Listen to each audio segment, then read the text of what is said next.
be like, yeah, Miles is really attractive. I am? Girl, I didn't know that. She's like, oh yeah, well, when I looked at you the other day, I thought you knew that I thought you was fine. And I'll be like, girl, how am I supposed to know that? Hey guys, and welcome back to Little Black Book. You know what time it is. Hey, we're talking to you guys about Karen and Miles Married at First Sight. This is part 1 of 3 videos. Yes, 3 videos. Make sure, if you're new to the channel, make sure you like, share, subscribe. Click on the bell button for a notification of the uploads. And for those of you who are returnees, that you already know what it is, baby. You got the minerals. You got the minerals. Alright, so dealing with Married at First Sight and Miles and Karen. So talking about obviously Married at First Sight, talking about Karen and Miles, I really believe it was quite interesting. So I broke it down into 3 different parts. And doing the deal with the first part, which was a conversation that Miles and Karen were having in the park, and also as well the table scene, right? And it was interesting. They were obviously by the swing, and you know she got into the swinging, and then they played a game of truth. Two truths and one lie, right? And so as we're playing the game, I thought it was quite interesting that when Miles got Karen's answer right, she was like, how do you know? He was like, listen, because I already know you. I know you so well.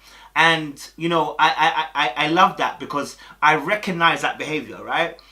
Because I feel like at that point when he was saying that, it was almost to prove to Karen, listen, I know you. You understand? I'm trying to gain your, like, not I'm trying to gain your trust, but I want you to know that I got you. The last one. You never done your hair on. Dang, how did you know that? I know you too well. Wow. It's crazy. All right, me, my dad, and my sister were Gladys Knight in the pit. I want you to know that, listen, man knows you better than anybody else. Man was like, and that often is one of the things that people do when they're trying to get somebody on side. That's often one of the tactics you do when you are not equatable and equitable in a relationship, right? You try to prove to the person, like, hey, I know you more than anybody knows you, right? And normally that doesn't come out in a relationship when you're in equal equity because you believe that you're up equal footing. But when you're trying to prove something to somebody to try and get them to believe that, you know, you got their best interest at heart, or you're the #1 fan or whatever, or you love them the most or whatever, that is one way to do it. It's like when you answer, and it was so subconsciously just done, like just by say, oh look, you know, because I know you more than anyone else, and it's like, because I know you best. It's like, oh, okay, cool. Because what we're trying to do is we're trying to psychologically get the other person to be like, oh, okay, he really knows me, like he really does care for me, like. And obviously we know that Miles cares for Karen. We've known that since the beginning. The guy has stressed that he likes her from the beginning. So there's nothing fake about what he's saying. I'm just saying that where that was coming from, yeah, and that energy that he was bringing. And so there was another part where after that I was concerned. Now, maybe you look at this differently, but for me, I was a little bit concerned by it, yeah? Again, y'all think I'm always on Karen's neck. And you're actually right, I am. So, she made a joke about the swinging joke, about him swinging or whatever, right, yeah? And it was the way she made a joke about swinging. I thought, and maybe I'm wrong, maybe I interpreted it wrong. It sounded like she was making a joke or advocating for the fact that he kind of gay. And I was like, hold on a minute. And he was like, because at first he didn't deep it, and then he finally clocked, like, what? And so, you know, I was like again, you know, like, and because I don't know if someone mentioned emotions before that. I was like, again, these jokes that she makes, yeah, remember, they're not at equal equity at the moment. They are not at equal equity. So some of these jokes that you're making can have a lasting effect. So My finger got stuck in the hole. I don't believe the finger. Why? I just don't. You believe that I couldn't swing till I was 12? It would explain a lot. They know exactly what they're trying to allude to, right? Because to make that joke about the swinging, now I know that Karen likes to make a joke or two, we know that already. But again, it's almost like the joke about the child. That's my nickname for you. It's almost like a joke about the fact that, you know, you're young. That those kind of jokes that she'd been making, and I'm like, this was another one of those jokes, the swinging one. And I may have got it wrong, so if I've got it wrong, correct me, comment down below. Some of you Karen stans, let me know down below. But I thought it was a bit, some way. I'm sorry, I've been waiting for this. Oh, I'm sorry. And I didn't like the fact that it came out that way. So I was a little bit concerned by that. And I said, okay, cool. Part of this whole thing about where I believe that Karen is in control of this relationship. And yes, she's taking it slow, but she's actually riding the driving seat of this relationship. So when you make jokes like that, remember, you're not at equal equity. What I mean by equal equity is that we might invest the same, but we're not getting the same shares out of this relationship. Do you understand? Like, when I get my dividends out of this, I don't get the same as you. Why? Because what you're putting in and what I'm putting in completely differently. Even though Miles is putting in more effort, or I shouldn't say that. Even though Miles is desiring for more to come out of how much he's putting in, what he's actually getting is not going to be as much. Why? Because at the end of the day, the out or the result is dependent upon the person that you're in a relationship with. And so they're not at equal equity, and they're not at equal dividends, you're going to call it, and shares and revenue at the end of the day. Do you get me? Then at the end, this is what I didn't like. This is what I didn't like. And I think it was like a joke, but suggestion as a dare that they lost. And he was like, listen, get matching tattoos. Now, I'm going to be very frank with you. First of all, you already know your girl's not on them things there, because you know that she's not even willing to be intimate on that level yet. So why a dare of matching tattoos will be even a joke, I don't know. I hope it was a joke, because then that will be, I can understand that. But there was an air of seriousness there from Miles, as if that's a dare that we're going to be doing. And I saw Karen obviously kind of say, yeah, okay, cool. But there was like a little, like, you know what I mean? And I was like, okay, Miles, this is something that, yo, bro, that's just not, like, bro, like, you're not at that level. That is not a dare. Like, I know that later on they changed it to a dog. But is it a tattoo? Matching tattoos, sir? Like, bro. And okay, let's take it as it was a joke. Yes. For your dare, we are getting tattoos. Wow, It's something that this I is would. what this whole little setup was about. No, it wasn't a setup. Oh, What is it it? was. It was a setup. Let's take it as a joke. Matching tattoos when you're not in both the same emotional space is asking to be killed early. Why? Because it will look like you're doing way too much. Looks like you're trying to, and again, this is matching up to my point about earlier on about him saying, that I know you more than anybody else. It's almost like, this, I want to like, it's almost like, and a tattoo, what it really represents is this ownership, right? You got a tattoo, I got a tattoo, we're exclusive, we're going to be and he said again, that tattoo will represent us. That's permanent. It is permanent. Just like the commitment that you made, because for me, it's just a long game. Being together forever. Sir, I'd rather you take her words than get a tattoo, because at the moment her words have been true. She ain't on that level yet. There's no need to get a tattoo. And sometimes we try, it's almost like having a kid in a relationship to almost try to prove that you love each other, or have a kid to keep someone close. Listen, that tattoo ain't gonna stop her moving mad. Tattoo ain't gonna stop her moving away. Tattoo ain't gonna it's not gonna make her get closer to you. Do you know what I mean? So the suggestion of a tattoo, I thought was a bit wild. I was like, bro, like that's out of the blue, bro. That's not in conjunction with the way she's been behaving. I don't know why you'd want a tattoo. Do you know what I'm saying? But then I can understand, because a tattoo would then signal for him that it's a commitment. Even though the rings that they have on their hand are meant to signal commitment, what he's seen as a behavior is not commitment. So maybe a tattoo would be that commitment, right? And sometimes we do this in relationships where we're looking for something to help us establish that the person we're in a relationship with is as committed as we are. And so sometimes we look for tokens to help us see the signs. A tattoo would be one of those. And then, later on, when they go to the table with Marnie and Woody, it's really odd, because obviously I think this is one of the few times they've actually got together since the last time they saw each other. I think it's the only time they've seen each other for about a month or so.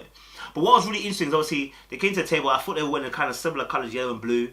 What about you, Kellen? What you learned about yourself? This is a hard question that I'm hard to read. Ooh. I thought that was quite nice as well. I saw that and I said, wow, at least they're trying to blend it, mix it up and trend it, you get me? And so, yeah, I like that.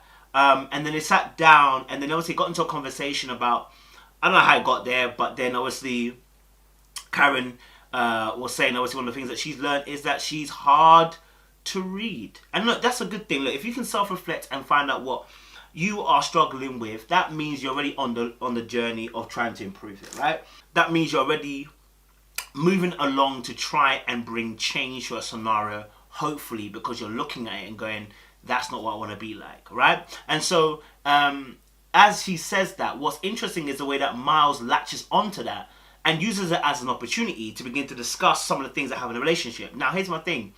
It's so interesting to watch Woody and Amani because they're always on the same page, right? It looks like they're always on the same page. And so what's interesting is that not the beginning of the conversation, but the middle of the conversation when Miles is explaining the whole thing, how their faces look. Because they, at one point, they're both looking going, okay, they're not saying Miles should shut up, but they're saying Miles should shut up. Like this, we shouldn't know this part. Like, it's awkward because Karen's here. Like, if Karen weren't here and you were talking to them, I think they would listen and they'd be okay with it. But the fact is, you're telling some, I don't want to say secrets, but you're kind of shelling a little bit of what's happened behind the scenes about Karen towards you, even, and they're feeling awkward. She'd be like, yeah, Miles is really attractive. I am? Girl, I didn't know that. She's like, oh yeah, well, when I looked at you the other day, I thought you knew that I thought you was fine. And I'd be like, girl. Right? Because they don't want to, I guess they don't want to say anything bad. That's Amani's friend too. Do you know what I'm saying? Woody and Amani, obviously, as well, they carry the same energy. So if one feels awkward, they all feel awkward. Do you know what I mean? Like, so at that point, I saw it and I said, okay, Miles, maybe this isn't the best time to kind of continue talking about this issue because what you're doing now, they're scared now. They don't want to engage in this conversation. They don't want to take it any further because Karen's right there. And so any words that will be said will be painful and rude, potentially, and taken in the wrong way to Karen. Nobody wants to see a ganging up on Karen. Do you get what I'm saying? Like, so it will look like that though. So I guess they felt a bit awkward, and I know, let's flip it back even earlier than that. When obviously Karen said she struggles to show affection or and words of affirmation or whatever. When Miles said obviously it's hard to read Karen, Woody actually tried to save Karen, right? Or at least try to save the relationship at that point in front of them by saying, oh, it's probably. I be feeling like I do, but he doesn't think I do. He might not be paying attention. No. Slap him a little bit. No, bro. Listen. Okay. Miles just not seeing the signs, and not paying attention. And I guess at that point, Miles was like, listen, no, listen, brother. And you see him reach across the table. That's when I knew that this guy's gonna say some things. You know what I'm saying? Like, he's not rude about it. It's just that he's, at the moment, it's gonna look like tittle-tatting. It's just gonna look like you're spilling the beans. And to Karen, already, this girl has an immature view of you, that you're young. And so you kind of spilling the beans to Amani and Woody in an open forum while she's there will look some type of way. Do you feel me? And she will feel some type of way. Do you get me? Which is why Woody and Amani felt a certain type of way when they were listening. So when when Miles is explaining the situation, and he begins to say obviously that Karen never tells him that, he looks good. Like, she never, lets him know that she looks nice. This is something that, again, has been mentioned earlier on. We know that because we had a discussion about it. So it's not nothing new. But obviously when it's displayed to Woody and to Amani, this can cause an embarrassment for Karen. And so I can understand why Karen would have felt a slightly awkwardness and felt a little bit annoyed and could feel a little bit hurt by what he did. Because it's like, you're exposing me right now. You're meant to cover me and you're exposing me in open forum. So it will look like you're not caring about protecting her and the image of her. So whilst I get the fact you got to call her up, you got to do that on a solo thing, yeah? Like, putting your girl on blast like that without her consent is going to be an issue. If she discussed about the fact that she was finding it hard to give him signs, etc., etc., you got to allow her to tell the story. Because unless you've agreed that you're going to tell the story, it's going to look some way. You know what I mean? Like, what you've done wrong, you can bring to the table because you've done wrong and you feel comfortable to share. But when you share what she's done wrong, it can look a certain type of way. And so I would understand if Karen felt a certain type of way. In fact, I would understand why her mind would start saying, this boy's a young boy. Doesn't he not understand the rules of the game? Okay, so example, right? I'll say, yo, you look really nice today. And she'll be like, do I? And I'll be like, yeah. I would understand that. You get me? And so when obviously he says that, it exposes her lack of like he said. And I think what was key about what he said was that he still doesn't feel like, or still doesn't know that Karen's attracted to him. And we're going to deal with this in part 2 and part 3. But you will notice that Karen doesn't say, look, it's like once or twice ever she says she finds Miles attractive. Now, I mean, Zach found Mindy attractive once or twice. I mean, let's be real. Zach found Mindy attractive once or twice last season. So it's really not uncommon to find someone attractive at a time in a season and not be overly attracted to them. You feel me? So it was interesting that obviously he mentioned that, because again I picked up on that as well, that she fails to be able to say that she finds him attractive. And he made a point about, again, when he came out with the oils on his skin, and he wanted her to say something to him. And I've mentioned this before in previous posts, that Karen lacks the ability to tell him that she finds him attractive. Now, for me, let me be very frank. Words of affirmation, is about encouragement. It's about words that encourage. It isn't necessarily limited to, I find you attractive. I think everybody does, if they find someone attractive, they're able to tell them they find them attractive. Now, when someone finds someone attractive and their mouth is mute, that often is a telltale sign about the fact that what you have received yourself. It's not about them, it's about you. If genuinely that Karen finds Miles attractive but struggles to tell him, it's nothing to do with the fact she's not a words of affirmation person. I really believe that's because of what you've experienced. And I'll give you an example why. When with my dad, he's not very words of affirmation to say well done for everything you've done. It has to be something large. You got to move mountains before mama goes, well done, son, yeah? So now what happens is, I remember one time he was preaching, and he was preaching down the house, bro. The house came down, bro. The Holy Spirit was just moving, yeah? And after, I was struggling to tell him well done. Even though I knew in my heart of heart, he was killing it. I struggled to say well done. Do you know why? Because the relationship between me and him, he never gave me that. So it's almost like it's not even like you're hesitant. You just don't know how to do it. It's almost like you stop yourself because of maybe pride or ego or hurt even. You don't want to hurt yourself by saying it. You know what I'm saying? It's not natural to you to say it. And so that then made me realize, okay, maybe Karen's suffering from the same thing, but she's transposed it from whoever did it. And maybe her dad and her mum never said well done. Maybe her parents never really said well done for things she's done. So her taking this route now and then finding a man like Miles, she's now transposing the fact she never got told well done. Maybe she's transposing it to Miles to also being able to say, you look good. Do you understand? They'll be like, are you attracted to Miles? And she'll be like, yeah, Miles is really attractive. I am? Girl, I didn't know that. She's like, oh yeah. Because maybe she never received that from her partner, from her parents. Or whoever was a main caregiver. You know what I'm saying? Maybe she never received that. And so she struggles to give that out to Miles. Because I don't believe this is a words of affirmation situation. I believe this is a situation where if you find someone attractive, you tell them. My man doesn't know you find him attractive. That's a problem.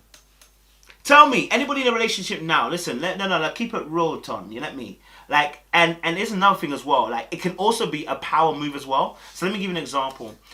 When I had a first girlfriend, she was really pretty, like, and like, in the area we were living in, bare man liked this girl, like, do you know what I mean? And it was almost an insecurity for me to say to her, wow, you look good. And it's because partly, number one, like I said, my dad and words of affirmation didn't go together. Although I like to hear it, giving it out was a bit more difficult.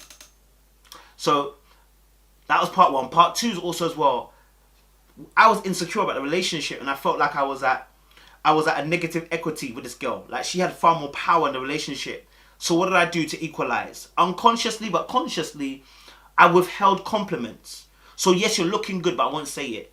And I remember one time she pulled me up, she's like, why don't you ever tell me I look good? And I was like, because you already know you look good. Why don't you tell you look good? See, deep it. See, now, it's a power thing, because if I tell you look good, I think that I'm making you even bigger and making you have more power in a relationship. Remember, Karen's about keeping power to herself, not because she's selfish, but because she's trying to stop pain.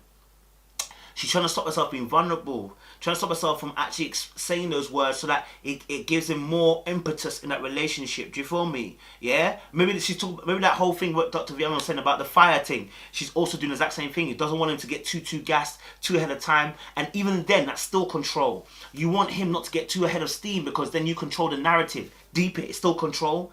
Do you get what I'm saying? But for the fact that he doesn't know that, it's a problem. And I definitely believe that Miles is a words affirmation person. He wants to be told that he looks good. He wants to be told that, listen, he looks nice. He wants to be told that. That's probably why he invests so much in the shoes and the trainers and the clothes. And that's probably why Miles has got so many trainers and clothes, because look, you get affirmation and validation from when you look good. And so he's fishing for that compliment. That's why he put the baby oil on, you know what I'm saying, and it came out like she never said nothing. Like he basically said, listen, when I try to tempt her into giving me a compliment, she's unwilling. Do you understand? That's that's abnormal. I'm telling you because I did it, so I'm telling you why. That is based off when you as a kid yourself haven't been receiving that particular treatment. You withhold it from other people. Do you know what I'm saying?